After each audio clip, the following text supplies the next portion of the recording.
자, 오늘 이 말씀 기도회 시간에는 이 느헤미야 2장의 후반부의 말씀을 본문으로 해서 하나님 말씀을 선포하도록 하겠습니다.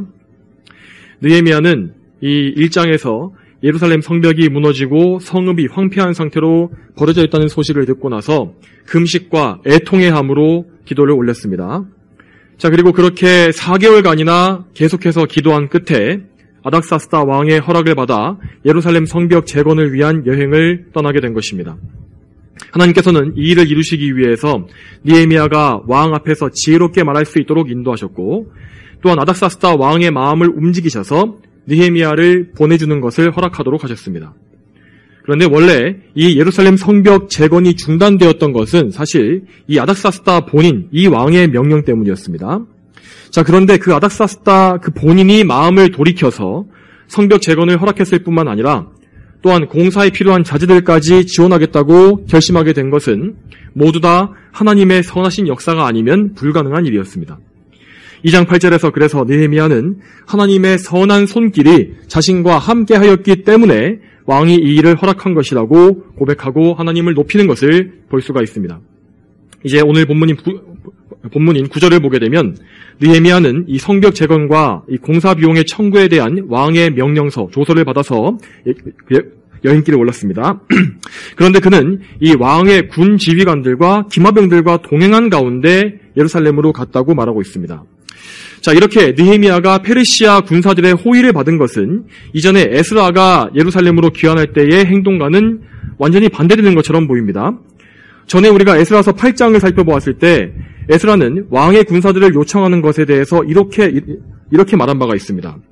에스라 8장 22절에 이는 우리가 전에 왕에게 말하기를 우리 하나님의 손은 그분을 찾는 모든 이에게 선을 베푸시나 그분을 저버리는 모든 자에게는 권능과 진노를 내리신다 하였으므로 도중에 대적을 막고 우리를 도울 보병과 기마병을 왕에게 구하는 것이 내게는 부끄러운 일이었기 때문이다 라고 말했습니다.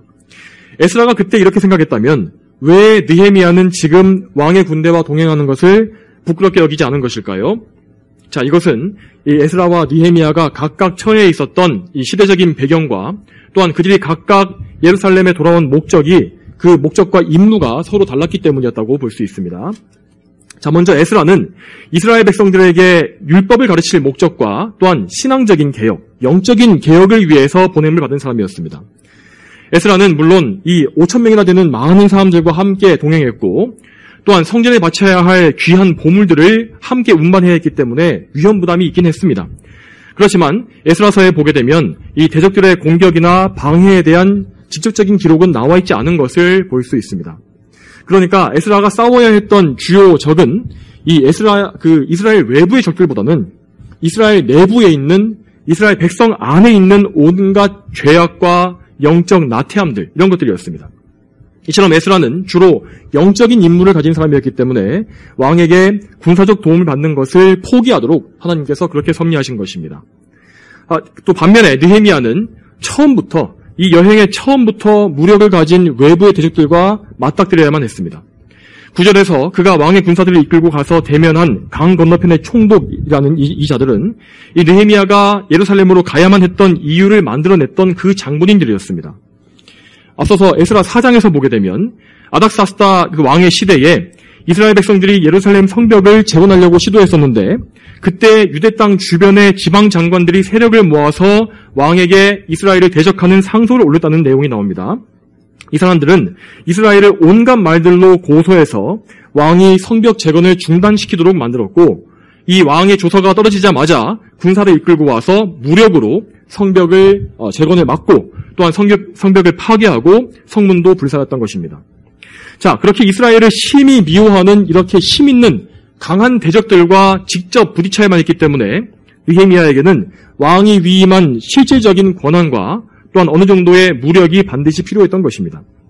만일 느헤미야가 이렇게 왕의 군인들과 동행하지 않고서 그저 조서, 그 종이 한 장만 가지고 갔었다면은 이 총독들이나 지방의 권력자들은 나름대로의 어떤 독립적인 권력이 있었기 때문에 느헤미야의 말을 듣지 않았든지 아니면 그를 좀 제거해버리려고 하는 그런 마음을 먹기가 훨씬 더 쉬웠을 것입니다. 이처럼 이 에스라와 달리 느헤미야는 예루살렘 성벽 재건이라는 군사적이고 정치적인 임무를 띠고서 유대 총독으로 정식 파견된 관리였습니다. 따라서 그가 왕의 군대와 동행했던 것은 전혀 죄악된 것이나 잘못된 일이 아니었고 또한 덕을 세우는 데 방해되는 일이 아니었습니다. 그래서 그는 임무를 위해서 필요한 합법적인 수단으로서 그것을 활용했던 것입니다. 이처럼 우리가 성경을 보게 되면 이 어떤 수단들, 그러니까 그 자체로 뭔가 죄악되거나 악하지 않은 그런 수단과 방법들에 대해서는 상황에 따라서 하나님께서 각 사람에게 다르게 섭리하시는 것을 또 볼 수 있는 것을 우리가 또 알아야 합니다. 자, 이어서 본문의 11절 이하를 쭉 살펴보겠습니다. 느헤미야는 이 3개월 이상이 걸리는 이 광야길, 이 긴 여행길을 거쳐서 드디어 예루살렘에 도착을 했습니다. 그는 예루살렘에서 3일간 푹 쉰 후에 이 밤에 일어나서 이 자신이 믿을 수 있는 몇몇 수행원들만을 데리고서 아주 조용히 은밀히 나가서 무너진 성벽을 돌아보았습니다. 또한 그는 그때까지도 자신이 예루살렘에 온 목적을 아무에게도 말하지 않았다고 말했습니다. 그런데 그 이유는 이스라엘의 이 대적들, 산발랏이나 도비아와 같은 자들과 친분이 있는 사람들, 말하자면 첩자와 같은 자들이 예루살렘 안에도 살고 있었기 때문이었습니다. 13절부터 15절까지에 나와 있는 자세한 기록을 보게 되면 느헤미야가 정말로 그냥 하는 말이 아니라 정말로 성벽을 직접 살펴본 후에 이 말씀을 기록했다는 것을 우리는 알 수 있습니다. 그는 이렇게 직접 나가서 예루살렘 성벽 남쪽의 일부분만을 보고 돌아왔습니다. 그런데 아마도 이것은 성벽 북쪽에 있는 성벽은 주로 적들의 공격을 받는 곳이었기 때문에 아예 다 무너져버려서 그나마 남아있는 남쪽 벽을 살펴본 것이 아닌가 생각을 합니다. 느헤미야는 이렇게 완전히 황폐해져버린 이 예루살렘 성벽의 상황을 면밀하게 살펴보았습니다. 그리고 나서 마음속으로 모든 계획을 정리했고, 그리고 나서야 사람들을 불러 모아서 성벽을 다시 세우자, 재건하자라는 계획을 발표했습니다. 먼저 17절에서 느헤미야는 현재 이스라엘 백성들이 당하고 있는 비참한 상황을 있는 그대로 바르게 말해줌으로써 영적으로 나태해진 백성들을 깨우치고 책망하려고 했습니다. 17절에 내가 후에 그들에게 말하기를 우리가 처한 재앙은 너희가 보고 있는 것과 같다. 예루살렘은 폐허가 되고 그 성문들은 불에 타버렸다. 여러분, 이때는 이 느헤미야 당시에는 성전이 재건된 지 무려 72년이라는 긴 세월이 지난 후였습니다. 그렇지만 그럼에도 불구하고 예루살렘은 이 성읍 자체는 여전히 황폐한 상태 그대로였던 것입니다. 성전은 여전히 성벽으로 보호받지 못한 채로 성전산 위에 덩그러니 세워져 있었고 원수들은 계속해서 이스라엘을 압박하고 멸시하며 조롱했습니다. 느헤미야는 이러한 영적인 비참한 재앙과 같은 상황을 다 말해준 다음에 백성들 모두가 이 성벽 재건에 동참할 것을 설득하고 독려했습니다. 그는 총독으로서 자신의 권력을 가지고 백성들에게 이 일을 강제할 수도 있었습니다. 하지만 그렇게 하진 않았습니다. 이어서 18절을 보겠습니다. 나는 내 하나님의 손이 나를 도운 것과 또 왕이 내게 한 말을 그들에게 말해주니 그들이 말하기를 우리가 일어나 건축하자 하고 힘을 내어 이 선한 일에 착수하였다. 느헤미야는 이렇게 말함으로써 이 이스라엘 백성들, 이 하나님의 백성들 마음속에 하나님을 향한 열심이 다시금 불붙게 한 것입니다. 그렇게 함으로써 그들의 마음을 설득한 것입니다. 그는 하나님께서 그들을 위하여서 그 하나님 백성들인 그들을 위해서 어떠한 선한 일과 놀라운 일들을 행하셨는지를 들려줌으로써 백성들이 다시금 스스로 일어나서 이 거룩한 하나님을 섬기도록 격려했던 것입니다. 이처럼 하나님의 백성들에게는 하나님에 대해서 생각하고 다시금 깨닫게 하는 것이 가장 큰 힘이 됩니다. 우리는 그러므로 우리 자신이 영적인 침체와 낙심을 겪을 때에도 하나님을 정말 많이 생각해야 하고 또한 우리 주변의 형제가 낙심해 있을 때에도 그를 위해서 먼저 기도하며 또한 그에게 가서 하나님에 대해서 들려줌으로써 그를 격려할 수가 있는 것입니다. 여러분, 혹시 지금 여러분의 마음이 이 이스라엘 성벽과 같이 무너져 있고 황폐해져 있어서 낙심이 되십니까? 하나님께서 정말 나와 함께 하시는가? 왜 하나님께서는 나의 기도에 답을 해주지 않으시는가? 하는 그런 답답한 마음이 드시진 않습니까? 그렇다면 이 성경 말씀을 펴서 하나님께서 그분의 백성을 이제까지 어떻게 구원해 오셨는지를 읽어보시길 바랍니다. 사악한 이집트의 이 바로 왕의 손에서 이스라엘을 구원해내신 하나님의 손과 또한 사울의 손에서 다윗을 구원하신 하나님의 전능하신 손에 대해서 읽어보시기 바랍니다. 또한 그리고 하나님께서 우리의 가장 큰 적인 우리의 죄에서 어떻게 우리를 구원해내셨는지를 꼭 읽어보시길 바랍니다. 또한 그렇게 성경을 읽은 이후에도 여러분은 이제까지 선하게 인도하신 하나님을 기억해내시길 바랍니다. 여러분이 처음에 회심했을 때 하나님께서 죄의 수렁과 절망 속에서 여러분을 어떻게 건져내셨는지, 또한 어떻게 예수님을 믿게 하시고 하나님 자신과 화평을 누리게 하셨는지를 꼭 생각해 보시기 바랍니다. 또한 그렇게 성도가 된 다음에도 인생의 위기 속에서 하나님께서 여러분을 얼마나 많이 건져주셨는지를 다시금 기억해 보십시오. 그 하나님께서는 지금도 살아계셔서 늘 여러분과 함께 계십니다. 하나님께서 여러분에게 어려움과 환난을 주시는 것은 그분의 본심이 아니시고 여러분을 단련시키셔서 더욱더 거룩한 세상과 구별된 하나님의 백성으로 만드시려는 그런 선한 뜻에서 나온 것입니다. 그러므로 항상 하나님의 선하신 성품을 생각하시고 또한 더 많이 알아가시며 또한 그분께서 이루어내신 구원에 대해서 많이 묵상해 보시길 바랍니다.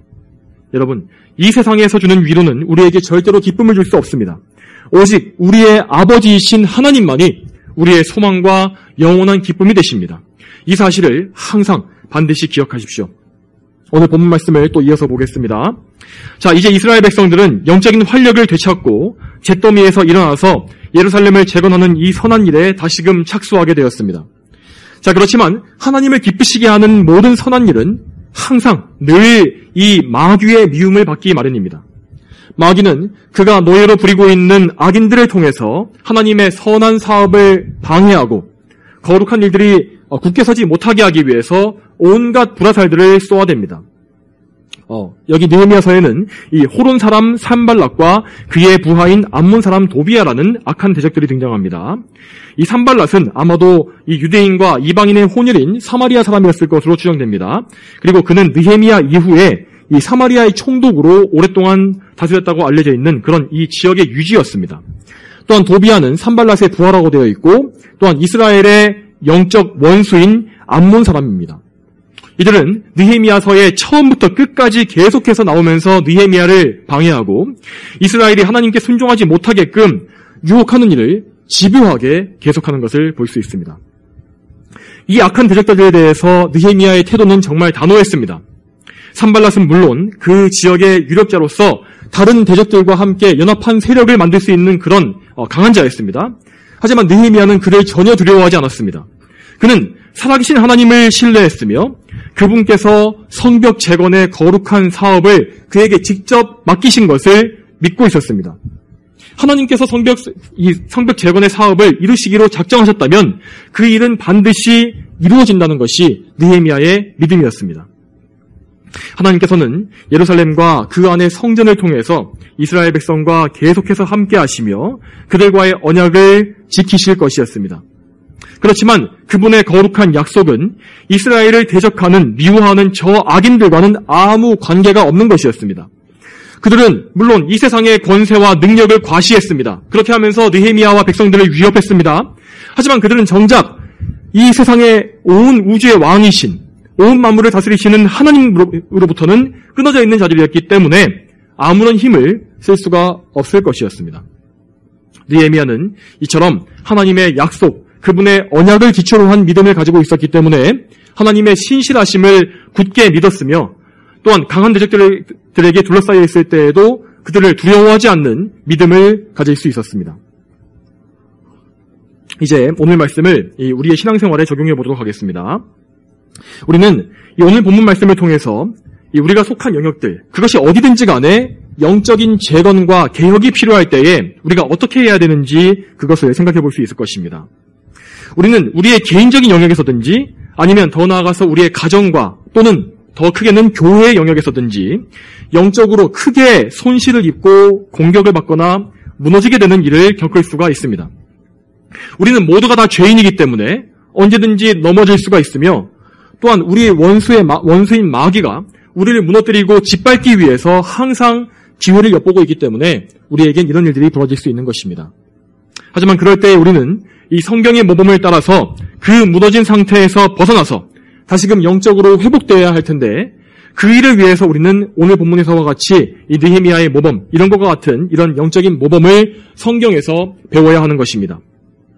여러분, 그러면 우리는 이 영적인 재건을 위해서 무엇을 해야 하겠습니까?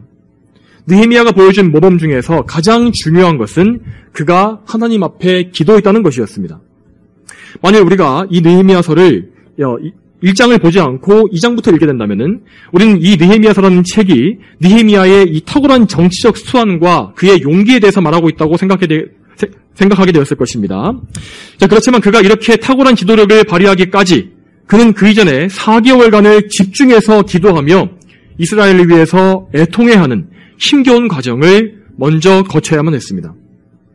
그 모든 4개월간의 그런 시간이 구체적으로 다 기록되어 있지는 않습니다. 하지만 우리는 느헤미야가 왕 앞에서 수심이 가득한 얼굴을 하고 있었다는 것을 볼 때에 그가 오랜 기간 동안 이스라엘을 생각하면서 얼마나 간절히 기도했던지를 충분히 짐작해 볼 수가 있을 것입니다.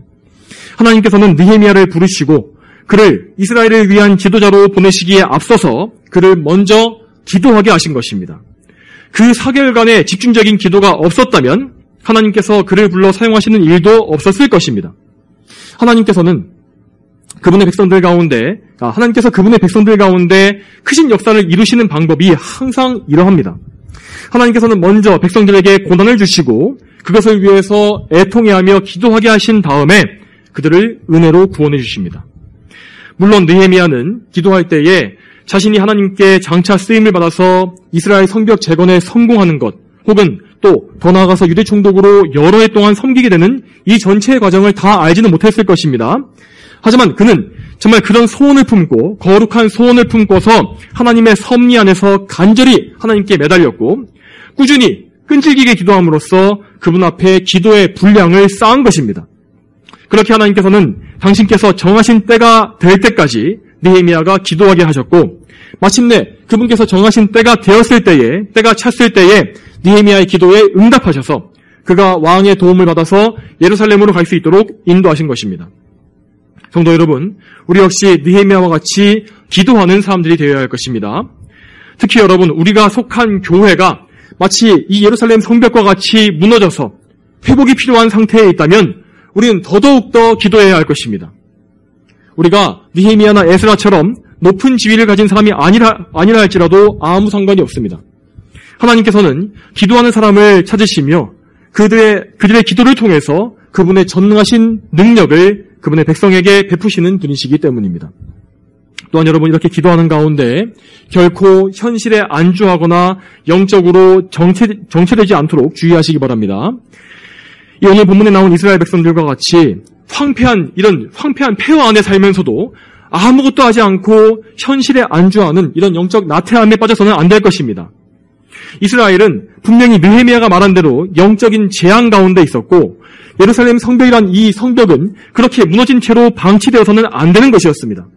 그렇지만 이스라엘 백성들은 느헤미야가 오기 전까지 그러한 폐허 속에 살면서도 그럭저럭 만족하고 있었던 것입니다. 물론 그들도 한때는 성벽을 재건해 보려는 의지를 가졌습니다. 하지만 대적들의 방해에 부딪히자 이내 포기해버렸고 그냥 주저앉아서 자신의 집과 가정을 돌보고 삶을 꾸려가면서 적응해서 살고 있었던 것입니다. 하지만 여러분, 예루살렘이란 이 성읍은 다른 평범한 도시들과 같이 그냥 편한 대로 마음대로 살아서 되는 그런 성읍이 아니었습니다.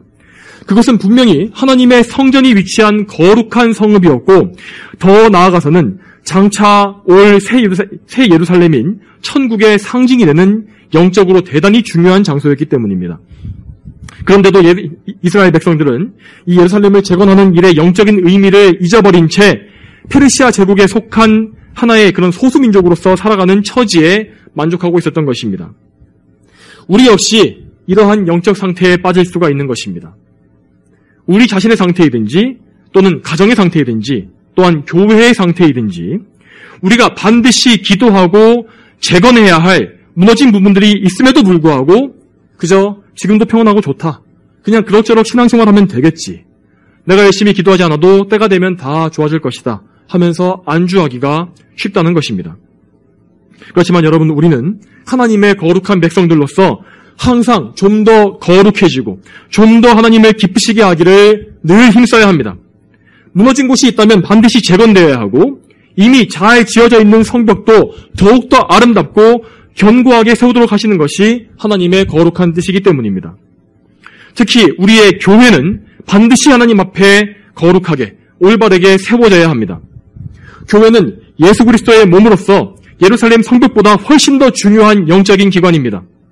교회는 반드시 진리 위에 바로 서야 하며 또한 목회자는 항상 굳건히 서서 진리의 사역을 능력 있게 계속해 나가야만 합니다.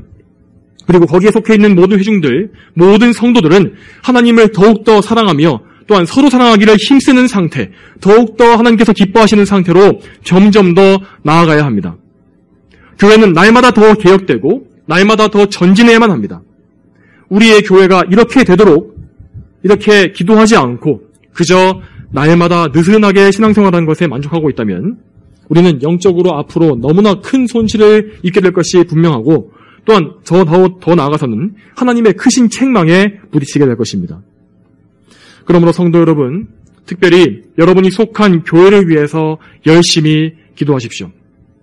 이 교회가 무너지거나 황폐한 것이 없이 견고히 서도록 기도하시고 또한 이 교회를 위해서 여러분이 해야 할 일들, 여러분에게 하나님께서 주시는 일들이 무엇인지 하나님께 기도하시면서 여쭈어 보시고 답을 얻으시길 바랍니다. 또한 그런 가운데 다른 모든 형제들을 위해서 기도하시고 그들을 격려하는 일에도 힘써 주십시오. 영적으로 힘이 빠지고 넘어지는 자들이 있을 것입니다. 그들을 위해서 먼저 기도하시고 그들을 말씀으로 격려하셔서 교회의 모든 지체가 함께 강건할 수 있도록 노력하시길 바랍니다. 이렇게 함으로써 모든 교회가 하나님의 영광을 위해서 힘쓰고 또한 모두가 함께 교회를 귀히 여기며 신앙생활을 한다면은 하나님께서는 그 교회를 더욱더 크게 기뻐하시고 그 교회를 더욱더 가까이 하시며 더욱더 풍성한 은혜를 부어주실 것입니다. 그리고 또한 우리는 이 영적인 재건과 개혁의 활동을 할 때에 이 대적들의 반대가 있을 것을 반드시 예상하고 미리 대비해야 할 것입니다. 우리가 거룩하기를 힘쓰고 우리 교회를 더욱더 거룩하게 세워가는 것을 우리의 원수인 마귀는 가장 싫어하고 또한 분노로 이를 갈고 있기 때문입니다. 우리의 영적인 대적들은 우리가 계속해서 영적인 무력함과 나태함 속에서 살기를 원합니다. 또한 우리의 모든 사역이 다 실패하길 바랍니다. 오늘 성경 말씀 속에서도 이스라엘이 폐허 속에 있을 때에 대적자들은 그들을 건드리지 않았습니다. 그렇지만 느헤미야가 나서서 성벽을 재건하려고 하자마자 대적들은 들불같이 일어나서 그들을 낙심시키려고 조롱하기 시작했습니다. 또한 그들이 가진 모든 수단과 방법을 다 동원해서 하나님의 사역이 실패로 돌아가도록 회방했습니다. 우리 역시 우리의 무너진 곳을 다시 세우려고 할 때에 대적의 방해를 반드시 받을 것입니다. 그것이 좋은 일이라고 해서 그것이 순탄하지 않을 것입니다. 우리가 마음을 먹고 기도하려고 엎드릴 때에 오히려 마귀의 시험으로 인해서 더 힘든 일들이 우리에게 닥쳐올 수 있습니다. 또한 교회를 위해서 수고하고 기도하며 형제들을 사랑하려고 할 때에 그 일을 방해하고 마음을 떨어뜨리는 일들이 분명히 우리에게 올 것입니다. 갑자기 우리 주변의 불신자들이 우리를 조롱하고 마음을 위축시키는 그런 일도 있을 수가 있는 것입니다. 여러분 그렇지만 낙심하지 마시고 두려워하지도 마십시오. 왜냐하면 하나님께서 여러분을 기뻐하시기 때문입니다. 오늘 본문 20절에 나와 있는 느헤미야의 말을 다시 한번 읽어보겠습니다. 내가 그들에게 대답하기를 하늘의 하나님께서 우리를 형통케 하실 것이므로 그분의 종인 우리가 일어나 건축하겠지만 너희는 예루살렘에서 아무 유업도 없고 권리도 없고 어떤 기록도 가지고 있지 않다 하였다. 우리가 열심히 기도하고 거룩하게 살기를 힘쓰는 것, 그리고 교회를 견고히 세우며 하나님을 더욱더 잘 섬기기 위해서 싸우는 것은 다 하나님을 크게 기쁘시게 하는 일입니다.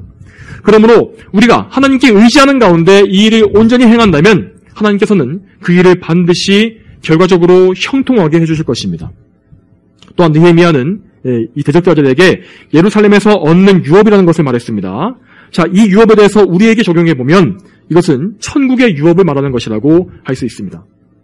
하나님의 거룩한 이름을 위해서 선한 싸움을 싸운 모든 성도들, 그들은 모두 생명책에 그들의 이름이 기록되어 있을 것이고 또한 천국의 유업을 상속받게 될 것이며 영원한 영광을 누리게 될 것입니다. 그러므로 우리는 저 천국의 유업과 상급을 바라보면서 용기를 내어서 모든 이 세상의 어려움을 이기고 하나님을 영화롭게 하는 일을 항상 기뻐하고 힘써야 할 것입니다. 마지막으로 성도 여러분, 하나님의 약속을 붙잡고 믿으시길 바랍니다. 오늘 본문에서 느헤미야는 하나님의 선하신 역사를 직접 체험함으로 말미암아 이스라엘에게 주신 하나님의 언약을 다시금 믿음으로 붙잡을 수가 있었습니다. 우리 역시 느헤미야와 같이 하나님의 약속을 믿어야 합니다. 이 시대, 이 신약시대의 교회 안에 있는 우리에게 주신 하나님의 언약이란 것은 예수 그리스도를 통해서 주신 영원한 하나님의 은혜의 언약입니다. 예수 그리스도를 믿으시고 예수님을 통해서 하나님 아버지께 항상 가까이 나아가십시오. 항상 예수님 안에 거하심으로 죄에서 자유를 누리시고 하나님과 화평을 누리시는 거룩한 삶을 더 열심히 사시기를 바랍니다. 이렇게 우리가 항상 예수님 안에 거하고 있다면 우리는 언제나 하나님의 편에 서 있을 것이며, 그렇게 우리가 하나님의 편에 서 있다면 그 어떤 원수도 우리를 두렵게 하거나 회방하지 못할 것입니다. 우리를 무너뜨리지 못할 것입니다. 우리 모두가 이 믿음 안에 굳게 서서 모든 원수와 대적자와 방해를 다 이겨내고 우리 자신과 또한 우리 교회를 온전히 세워갈 수 있기를 축복합니다. 다 함께 기도하시겠습니다. 거룩하신 아버지 하나님, 오늘도 느헤미야서의 말씀을 통하여서 우리가 기도할 때에 무엇을 기도해야 할지, 또한 우리가 영적인 모든 재건을 위해서, 개혁을 위해서 어떻게 기도하며 힘써야 할지를 보게 하시니 감사합니다. 하나님 아버지, 이 땅에 사는 우리는 항상 죄인이며 또한 부족한 것이 많고, 또한 죄인들이 모여있는 교회 역시 항상 하나님 앞에 흠과 점과 티나 주름 잡힌 것이 많은 그런 불완전한 상태에 있음을 고백합니다. 또한 교회는 항상 하나님 앞에서 부족하거나 넘어지거나 또 대적들의 공격에 의해서 잘못될 때가 또 있음을 저희는 알고 있습니다. 하나님, 이러할 때에 저희가 그저 영적으로 나태해져서 현실에 안주하는 것이 아니라 정말 무너진 것을 또 위해서 그것을 깨닫고 하나님 앞에 기도하며 그 무너진 것을 재건하고 다시금 세우며 하나님을 더 잘 섬기려는 그런 영적인 열망을 품도록 도와주시옵소서. 언제나 이 예일교회가 하나님 앞에 굳건히 서게 하시며 또한 이 성경총의 이 거룩한 교단이 하나님 앞에서 더욱더 거룩하고 굳건히 서서 쓰임받는 그런 모임이 될 수 있도록 인도해 주시옵소서. 오늘도 저희가 기도할 때 저희와 동행해 주시길 소망하며 예수님의 이름으로 기도 올립니다. 아멘.